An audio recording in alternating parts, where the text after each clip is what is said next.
Chairman বাড়িতে জানো ঈদের আমেজ। চারিদিকে হইচই হট্টগোল। একদিকে বাড়ির গিন্নিরা পিঠা বানাতে ব্যস্ত, হাতে হাতে চলছে দুধ পুলি, সাজ পিঠা, নকশি পিঠা, পাটিসাপটা। মিষ্টি গন্ধে ভরে উঠেছে পুরো উঠান।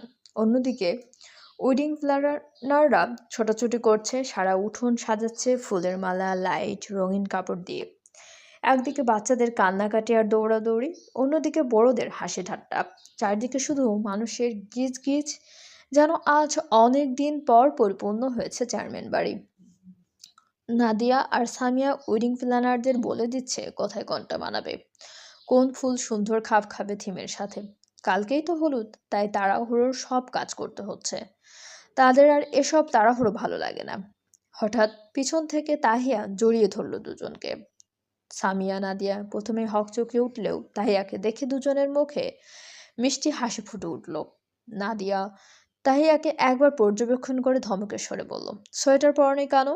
তাহিয়া আলতো করে জিভ কামড়ে নাদিয়াকে মানানোর স্বরে বলল, ভুলে গেছি। বলে সব দাঁত বের করে হাসি দিয়ে দিল, যেন তার মতো লক্ষ্মী মেয়ে একটাও নেই। নাদিয়া নিজের গায়ের শাল খুলে মেয়েকে পেঁচিয়ে দিয়ে বলল, একা বেরাবে না একদম। মেহের আর তাসনিয়া কই? তাসনিয়া আপু ঘুমোচ্ছে। আর মেহের আপি বলেছিল ওয়েট করতে আমার জন্য, কিন্তু আমি তোমাদের দেখে দৌড়ে চলে এলাম। এমন করিস না মা, কারোর সাথে থাকবি বুঝলি? তাইয়া এবার চরম বিরক্ত হয়ে বলল, আমি কি ছোট বাচ্চা নাকি যে সবার সাথে সাথে থাকতে হবে? তাহিয়ার কথায় সামিয়া নাদিয়া দুজন একে অপরের দিকে তাকিয়ে মুচকি হেসে বলল, তুমি যদি বড়ই হও, আমার তো ছোট মেয়ে। তুমি যতই বড় হও, আমার তো ছোট মেয়ে, তাই না? চাইলেও বড় হতে পারবে না। যাও মেহেরের কাছে যাও, এখানে অনেক কাজ। আন্টিরা পিঠা বানাচ্ছে, খাও গিয়ে। তাহিয়া মুখ বেজার করে বলল, আর কিছুটা অভিমানী গলায়, যাচ্ছি যাচ্ছি বলে দৌড়ে চলে গেল। এরই মাঝে সামিয়া আর নাদিয়ার ডাক পড়ল। তারাও আর তাহিয়ার দিকে নজর দিতে পারল না। চারিদিকে পিঠাপুলির মিষ্টি গন্ধে করছে চারিপাশ। মেহের ফ্রেশ হয়ে সারা বাড়ি খুঁজে কাউকে পাচ্ছে না, যেন সবাই উধাও। একা একা ঘুরতে আর কত ভালো লাগে, তাই বসে বসে গিন্নিদের কথা শুনছে। তাদের মাঝে একজন বলে উঠল, তুমি রিয়াজ সাহেবের মেয়ে না? জি। তো অন্যজন বলছে পিঠা খাবে মা? মেহের মিষ্টি হেসে উৎসুক হয়ে বলল, খাবো। ওই যে দুধওয়ালা পিঠাটা, ওটার নাম কি? পাশে হলুদ ছেঁড়ার কামিজ পরা সেই মেয়েটা মেহেরের এমন কথায় হাসলে তার মা তার দিকে কড়া চোখে চাইতেই মেয়েটার মুখ চুপসে গেল। মেহের সামান্য ইতস্তত করে বলল, অ্যাকচুয়ালি এগুলো তেমন খাওয়া হয় না, তাই নাম জানি না। একজন মহিলা মিষ্টি হেসে গলায় মমতা টেনে বলল, ওর কথায় কিছু মনে করো না মা, ও এমনই। তারপর একটা বাটিতে 2 পিস দুধ পুলি মেহেরের হাতে দিয়ে হাসি মুখে বলল, এটার নাম দুধ পুলি, নাও খাও। মেয়ের বাটিটা নিয়ে একটু খেতেই তার চোখে মুখে তৃপ্তির খেলে গেল। মেহের পিঠা খেতে খেতে সবার উদ্দেশ্যে বলল, অনেক অনেক মজা হয়েছে বলে আবারও চামচ দিয়ে কেটে পিঠা মুখে দিল। তখনই মেহেরের কানে এলো তুহিনের কণ্ঠ, ওই মেহের, তাহিয়াকে দেখেছিস? মেহের পিছনে ফিরে তুহিনের দিকে তাকিয়ে বলল, ওকে আমিও খুঁজছি, কোথায় যে আছে আল্লাহই জানে। বলেছিলাম দাঁড়াতে আমার জন্য, ও ট্যাং ট্যাং করে কোথায় গেছে আল্লাহই জানে। ও, তুই কি খাচ্ছিস? পিঠা, দুধ পুলি। তুহিন উকি দিয়ে মেহেরের বাটির পিঠাটা মহিলাটি তা খেয়াল করে বলে, আবারও মমতার সহিত বলে তুহিনকে উদ্দেশ্য করে, খাবে বাবা? তুহিন চটপট মেহেরের পাশে বসে মেহেরের হাতের পিঠার দিকে ইশারা করে বলল, এটাই দিবেন, দুধ পুলি। মহিলাটি হেসে তুহিনকেও বাটিতে করে পিঠা বেড়ে দিল। তাই তুহিনও খেতে থাকে পরম তৃপ্তিতে। কিছুটা সময় যেতেই তুহিন সবার আড়ালে মেহেরের কানে কানে বলে, ওই ওই হলুদ রঙের ড্রেস পরা মেয়েটা কোন ক্লাসে পড়ে রে? মেহের বিরক্তি নিয়ে বলে, আমি কি করে জানবো, আজব। আপনি যেখান থেকে এসেছেন আমিও তো সেখান থেকেই এসেছি, আজব। জিজ্ঞেস কর না। মেহের চোখ ছোট ছোট করে তুহিনের দিকে চেয়ে বলল, কেন কেন? বলছি, আগে আমার কাজ করে দে। মেহের নিঃশব্দে তুহিনকে কিছুক্ষণ পরখ করে করে সেই মেয়েটিকে উদ্দেশ্য করে বলল, তুমি তো খুব ভালো পিঠা বানাতে পারো, আন্টির থেকে শিখেছো বুঝি?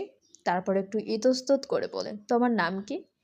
মেয়েটি মেহেরের দিকে মিষ্টি হেসে তুহিনের দিকে আর চোখে চেয়ে বলল, চৈতি। আমার নাম চৈতি আক্তার। হ্যাঁ, আমার থেকেই শিখেছি। আমার আম্মা এই গ্রামে সবার থেকে ভালো পিঠা বানায়। ও, খুব সুন্দর নাম। তুমি কোন ক্লাসে পড়ো? চৈতি লাজুক হেসে তুহিনের দিকে আবারও আর চোখে তাকিয়ে বলল, ক্লাস 7-এ। কথাটা বলা মাত্র তুহিনের চোখ বড় বড় করে তাকিয়ে থাকলো মেয়েটার দিকে। পিঠা গলায় আটকে তৎক্ষণাৎ কাশতে শুরু করলো। মেহের সহ সবাই তুহিনের এমন মরা কাশি দেখে চমকে পানি খাইয়ে তুহিনকে কিছুটা শান্ত করলো। তুহিন আর কোনো কিছু না ভেবে হন হন করে চলে গেল। মেহেরও তার পিছু পিছু চলে গেল। মেয়ের পিছু ডেকে জিজ্ঞাসা করলো, আরে আরে কই যাচ্ছেন? কেন জানতে চাইলেন? বললেন না? তাড়াতাড়ি বলে যান বলছি। তুহিন মেহেরের দিকে তাকিয়ে সব ঘটনা খুলে ফেলল। মেহেরের মুখ আপনা আপনি হা হয়ে গেল। হঠাৎ অট্ট হাসিতে হেসে ফেলল। চুপ, একদম চুপ, হাসবি না। মেহের পেটে চেপে ধরে হাসতেই আছে। তুহিনের কোনো কথা যেন তার কানে ঢুকছে না। সে শুধু হেসেই যাচ্ছে। কিছুক্ষণ পর নিজেকে সামলে তুহিনকে উদ্দেশ্য করে কৌতুকের স্বরে বলল, কোনো কথা না, সোজা ফ্লাইং কিস মানাবে আপনাদের দুজনকে। বলে আবার অট্টহাসিতে মেতে উঠল। তুহিন এবার মেহেরের মুখে তার হাত দিয়ে চেপে ধরে হাসি আটকানোর চেষ্টা করলো। তবু মেহের তো মেহেরই, তার হাসি আটকানো দায়। হঠাৎই মেহেরের হাসি থামিয়ে তুহিনের হাত সরিয়ে সন্ধিয়ান গলায় বলল, 1 মিনিট, আপনি গোলাপ কোথায় পেলেন? তাহিয়া একা একা ঘুরে বেড়াচ্ছে বাগানে। চারদিকে কুয়াশার হালকা চাদর এখনো লেগে আছে। গাছের পাতায় শিশিরের ফোঁটা ঝকঝক করছে। কত রকমের ফুল আর ফলের গাছ, পেয়ারা, আতা আর অগণিত ফুলের উঝাড়। শীতে তার হাত পা জমে গেছে একদম, কিন্তু মনটা যেন উঠছে। কিছুটা দূরেই এই বাগানটা, তবে যে কেউ খেয়াল করলেই দেখতে পাবে তাকে। তাহিয়া পেয়ারা গাছের সামনে এসে দাঁড়ালো। গাছে অনেকগুলো পেয়ারা ধরে আছে, সবুজ টাটকা। সে হাত বাড়াতে যাবে, তখনই কোমরে আর বুকে কারো বিচ্ছিরি ছোঁয়া লাগে। তাহিয়ার সাথে সাথে ছিটকে সরে গেল। তাড়াতাড়ি তার সারা শরীর মায়ের শালের পিছনে আড়াল করে নিল। ঘৃণায় চোখ তুলে তাকাতেই যেন হক চুকিয়ে গেল। নিতান্তই তার বাবার থেকেও বুড়ো একজন লোক। তাহিয়া তাড়াতাড়ি পালাতে চাইল, কিন্তু লোকটা তার হাত ধরে ফেলল। রাশেদ, আরে কোথায় যাচ্ছ বাবু? তোমাকে পেয়ারা পেরে দেই, আসো। বলে আরো কাছে এগিয়ে এলো। তাহিয়া ছাড়া পাওয়ার জন্য ছটফট করতে লাগলো, কিন্তু তার শক্তি যেন ওই অর্ধবয়সী লোকটার কাছে কিছুই না। তাহিয়ার শরীর ভয়ে থরথর করে কাঁপছে। সে রীতিমতো কাঁদতে শুরু করলো। তাহিয়া ভয়ে চোটো কাঁপা কাঁপা গলায় বলতে থাকলো, আমাকে ছেড়ে দিন প্লিজ। রাশেদ বললেন, বাবু পেয়ারা খাবে না? আসো পেয়ারা। রাশেদ আরো কিছু বলতে যাবে, তার আগেই কারো রাশ ভারী কণ্ঠ ভেসে এলো। তাহিয়া, কি করছিস সেখানে? আর আপনি ওর হাত ধরে আছেন কেন? রাশেদের হাত আপনা আপনি ঢিলে হয়ে গেল। তাহিয়া এই ফাঁকে হাত ছাড়িয়ে ঝড়ের গতিতে গিয়ে মাহাতিমকে আষ্টে পৃষ্ঠে জড়িয়ে ধরলো। হু হু করে কেঁদে উঠল। মাহাতিমের বুক কেঁপে উঠল। কি হয়েছে? কেন কাঁদছে? তাহিয়া তো এমন ভাবে কাঁদে না কখনো। তাহিয়া কেঁদে কেঁদে মাহাতিমকে নালিশ করে বলল, ওই লোক খুব পচা মাহাতিম ভাই, আমাকে আমাকে বলে আবার হাউমাউ করে কাঁদতে লাগলো। মাহাতিম অবাক চোখেও সেই আধবয়সী পুরুষটির দিকে তাকাতেই তার চোখে মুখে ঘৃণা আর রাগ ধরা দিল। মাহাতিম তাহিয়াকে বুকে রেখে ঘুষি তুলতে গিয়েও থেমে গেল আর বলল, বুড়ো বয়সে ভিমরিতে ধরেছে না? আরে এই মেয়েটা তোর মেয়ের সমান। এই মেয়েটাকে নোংরাভাবে ছুঁতে তোর হাত কাঁপলো না? বলেই পরপর 2বার চোয়াল বরাবর ঘুষি দিল। তাহিয়া যেন ভয় পেয়ে আরো কাছে সরে এলো। সেই লোকটাকে এত কাছে দেখে আরো শক্ত করে মাহাতিম ধরে রাখলো। মাহাতিম যেন তাহিয়ার এমন শক্ত করে ধরে রাখা দেখে আরো গর্জে উঠল। রাশেদের মেইন পয়েন্ট বরাবর 2বার আঘাত করল। এই দৃশ্য ইহসানুল করিম খুব শান্তভাবে দেখছে, যেন কিছুই হয়নি। মাহাতিম রাশেদের নাক বরাবর ঘুষি দিতে যাবে, তখনই এহসান করিমের শান্ত নিরেট কণ্ঠ ভেসে উঠল, মাহাতিম থামো। মাহাতিম করিমের আওয়াজ পেতে তার হাত থেমে গেল। মাহাতিম উৎকণ্ঠায় বলল, আঙ্কেল। ও তাহিয়া দৌড়ে গিয়ে তার আব্বুর বুকে ঝাঁপিয়ে পড়ল। আরো জোরে জোরে কাঁদতে লাগলো, যেন আরো বড় আশ্রয় পেয়েছে। আব্বু! তাহিয়ার এমন আর্তনাদ শুনে এহসানুল করিমের হাত যেন মৃদু কেঁপে উঠল। সে শুধু একবার তার মেয়ের কান্নারত মুখের দিকে তাকিয়ে শান্ত চোখে রাশেদের দিকে চাইল। রাশেদের চোখে আতঙ্ক। মেয়েটা এহসানুল করিমের মেয়ে? তার বুক যেন কেঁপে উঠল শাস্তির ভয়ে। এহসানুল করিম মেয়ের হাত ধরে রাশেদের সামনে গেল। তাহিয়া ভয় পেয়ে না করলে এহসানুল করিম আগুন দৃষ্টিতে তাকালো মেয়ের পানে। তাহিয়া মাথা নিচু করে বাবার সাথে সাথে মাহাতিমের পাশে গেল। মাহতিম শুধু করিমের পদক্ষেপ লক্ষ্য করল। আম্মু, তোমাকে বাবা কি শিখিয়েছিল? ভয় না? করিম চিৎকার করে, যাও, যেটা শিখিয়েছি সেটা করো। ওই যে দেখো একটা চেলাখাট, যাও নিয়ে আসো। তাহিয়া কিছুক্ষণ বাবার দিকে তো কিছুক্ষণ মাহতিমের দিকে তাকিয়ে সাহস সঞ্চয় করে চালাকাঠটা হাতে নিয়ে তাহিয়ার শরীরে যত শক্তি আছে তা দিয়ে আঘাত করতে লাগলো, জিদে রাগে গর্জে। রাশেদের চিৎকার বাড়ছে ক্ষণে ক্ষণে, বারংবার একই জায়গায় মারতে চিৎকার আরো দ্বিগুণ বাড়াচ্ছে। তাহিয়া যখন রাশিদের উপর তার ক্ষোভ, রাগ আর ঘৃণা তুলতে ব্যস্ত, তখনই আরো দুটো অবাকতর কণ্ঠ ভেসে এলো তাহিয়ার কানে। মেহের এবং তুহিন একই সঙ্গে তাহি বলে গর্জে উঠল। তাহিয়ার হাত থেমে গেল সেই মুহূর্তে। তার সবচেয়ে প্রিয় মানুষ দুটোকে দেখে তার যে জোরটা ছিল সেটাও যেন হারিয়ে গেল মুহূর্তেই। এহসানুল করিম সবার উদ্দেশ্যে বলল, তোমরা সবাই যাও এখান থেকে। আর কথাটা যেন কেউ না জানে, বিশেষ করে তোমাদের মায়েরা। কি বলেছি মনে থাকবে? মেহের আর তুহিন কিছু না বুঝলেও এটা অন্তত বুঝেছে ভয়ঙ্কর কিছু ঘটে গেছে। তাহিয়া চেলাকাঠটা ঠাস করে ফেলে মেহেরের দিকে তাকিয়ে না কেঁদে জোরে জোরে জোরে জড়িয়ে ধরল। আমি তোমার মতো হতে চাই আপি, অনেক স্ট্রং। ওই লোকটাকে মেরেই শান্তি পাচ্ছি না আপি, কি করব বলে দাও। তুহিন আর মেহেরের বুক ধক করে উঠল যেন। এ কি কথা বলছে তারা? এ কি কথা শুনছে তারা? তাদের প্রাণোচ্ছল তাহিয়া এমন রূপ দেখেছে তারা? এহসানুল করিম শুধু দাঁড়িয়ে দাঁড়িয়ে দেখছে তার মেয়েকে। সে এবার বজ্র কণ্ঠে বলে উঠল, যেতে বলছি তোমাদের, যাও। সবাই কেঁপে উঠল তার কণ্ঠে। হ্যাঁ, রাগী এহসানুল করিমকে সবাই চেনে, কিন্তু এ কোন এহসানুল করিম যাকে তারা কেউ চিনতে পারছে না? মাহতিম দীর্ঘশ্বাস ফেলে সবাইকে একে একে বাগান থেকে বা সবাইকে নিয়ে যায়। বাকি থাকে রাশেদ আর করিম। এহসানুল করিম এবার রাশেদের দিকে তাকালো। তার চোখে কোনো রাগ নেই, কোনো হিংস্রতা নেই। এহসানুল করিম কলার ধরে রাশেদকে উঠে দাঁড় করালো। রাশেদ কেঁপে কেঁপে বলে, আমি আমি কিছু করিনি, আমি সব বলছি আপনাকে। শুনবো, চলো বসে কথা বলি। রাশেদ যেন একটু নিশ্চিন্ত হয়, মনে মনে ছক কষে বলবে কিভাবে বলবে। করিম তাকে একটা পরিত্যক্ত বাড়িতে নিয়ে গেল। একটা চেয়ারে বসে করিম ঠিক সামনের চেয়ারে বসে বলল, বলো কি বলতে চাও, শুনছি। রাশেদ নিজেকে ঠিক রাখতে চাইছে, তবে পারছে না। তাও নিজেকে বাঁচানোর শেষ চেষ্টায় কাপা গলায় বলে উঠল, মেয়েটা আর ছেলেটাকে আমি আপত্তিকর অবস্থায় দেখতে পাই। আমি চিৎকার করলে ছেলেটা আমাকে মারা শুরু করে। আমি কিছু করিনি। করিম হাসল, তারপর রাশেদের চোখের দিকে তাকিয়ে আবার হাসলো। যেন খুব মজা পেয়েছে তার কথা শুনে। করিম, তার মানে বুঝাতে চাইছিস আমার মেয়ে নোংরা, তাই তো? প্রথমে তো তুই আমার মেয়েটাকে নোংরা ভাবে ছুঁয়েছিস, তারপর আমার ফুলের মতো মেয়েটাকে নোংরা উপাধি দিচ্ছিস। কার সাথে? মাহতিমের সাথে, বলে আবার হাসলো। এবারের হাসিটা রাশেদের কাছে ভয়ঙ্কর লাগলো। তার সারা শরীর হিম হয়ে গেল। রাশেদ এবার মুখ খুলতে যাবে, করিম তাকে থামিয়ে বলল, ওই যে দেখ, ওখানে ইলেকট্রনিক তার কাছে মোট তার আছে মোট 5টা। সবগুলো নিজের মুখে নিজে নিজে নিবি, না আমি অন্য ব্যবস্থা করব। মনে রাখিস, অন্য ব্যবস্থা খুব ভয়ঙ্কর হবে, যা তুই কল্পনাও করতে পারবি না। রাশেদ করিমের পায়ে পড়তেই যাবে, তখন করিম নিজে সরে কলার টেনে একটা থাপ্পড় দিয়ে রাশেদের চল বরাবর বলল। রাশেদ স্তব্ধ হয়ে গেল, সে যেন কিছুই শুনতে পারছে না। কি মেরেছিল, ছেলেটা কয়টা মারলো, তাও এমন অবস্থা হয়নি যেটা এহসানুল করিমের একটা দিয়েই তার হাল করে দিয়েছে। করিম চিৎকার করে বলল, আমার কলিজাও। মাহতিম ওকে ইউজ করার কথা স্বপ্নেও ভাববেও না।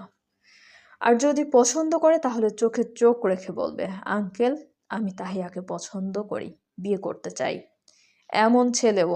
তুই কি মনে করিস আমি জানি না কে কি রকম? আর ওদের 6 জনের প্রতিটা স্টেপ আমি জানি, কার কতটুকু ক্ষমতা সেটাও আমি খুব ভালো করে জানি। তুই এসেছিস আমার মেয়েকে নোংরা বলতে? বলে রাশেদকে পরপর কয়েকটা শক্তপোক্ত ঘুষি দিয়ে রাশেদের অবস্থা কাহিল করে দিল এক মুহূর্তে। রাশেদ মাটিতে শুইয়ে দিয়ে পা দিয়ে চেপে ধরে তার মাথা পরপর 5টা ইলেকট্রনিক তার পুড়ে দিয়ে ইলেকট্রিসিটি চালু করতে রাশেদের ছটফট শুরু হয়ে গেল। করিম একবার পিছন ফিরে তাকালো না সেই কিটের দিকে।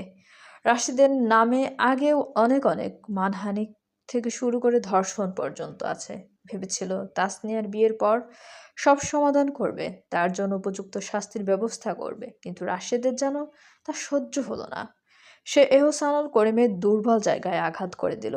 সে যেন বুঝলো হাজারো বাবা মায়ের আর্তনাদ, যার শাস্তি একমাত্র মৃত্যু। মেহের, তুহিন, মাহতিম এতক্ষণ ধরে গালে হাত রেখে শুধু তাহিয়ার কান্না দেখছে, যেন তাদের খুব ভালো লাগছে। আসলে মোটেও না। তাদের পাকনি বুড়োটার কান্না দেখে বুকটা কেঁপে উঠছে বারবার। তারা এটা দেখে সেটা বলে বোঝানোর চেষ্টা করছে, কিন্তু ফলাফল শূন্য। হাল ছেড়ে দিয়ে এখন শুধু তাহিয়ার কান্না দেখছে আর একটার পর একটা টিস্যু বাড়িয়ে দিচ্ছে। তাহিয়া সামান্য চোখের পানি বা নাকের পানি মুছেই সেটা ছুঁড়ে ফেলছে, যেন টিস্যুগুলোতে তার রাগ।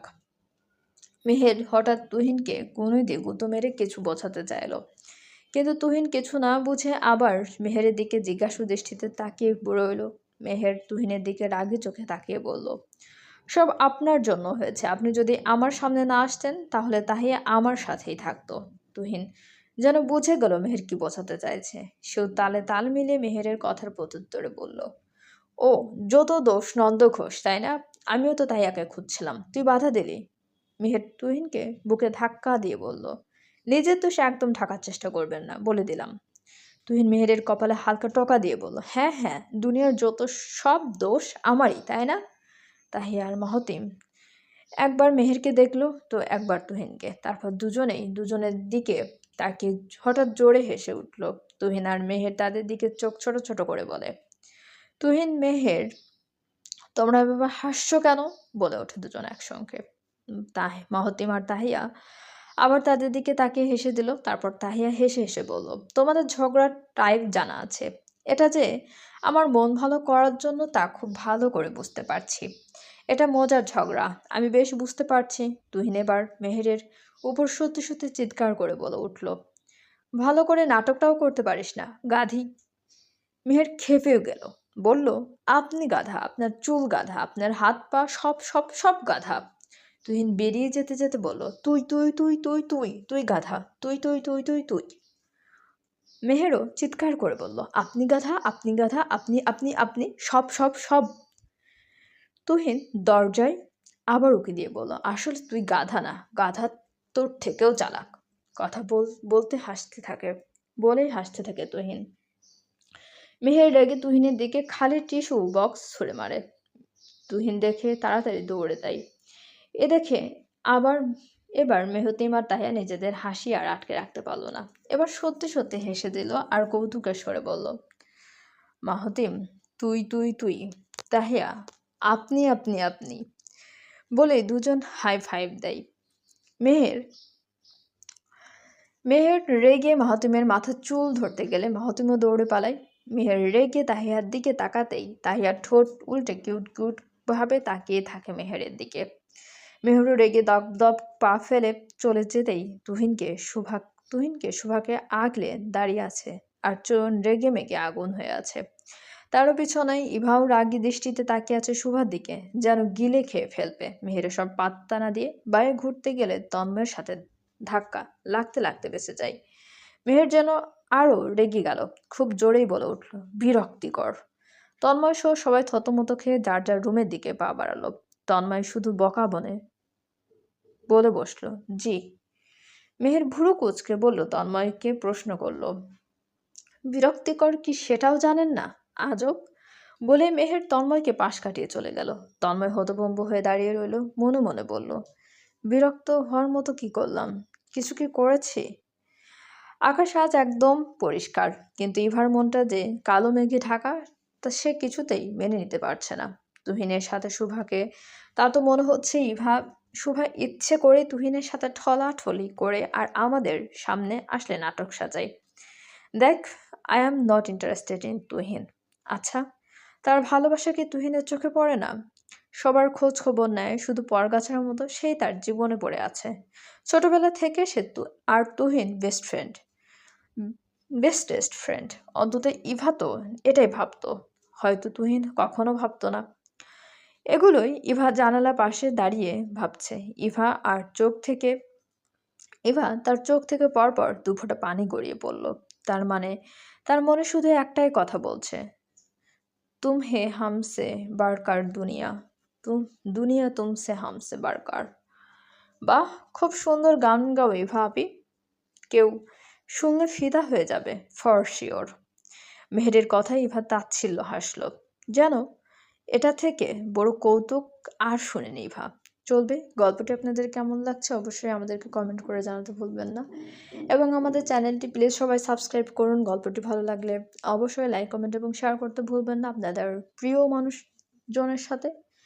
এবং আমাদের চ্যানেলের সঙ্গে থাকার জন্য সবাইকে অনেক অনেক ধন্যবাদ। টাটা।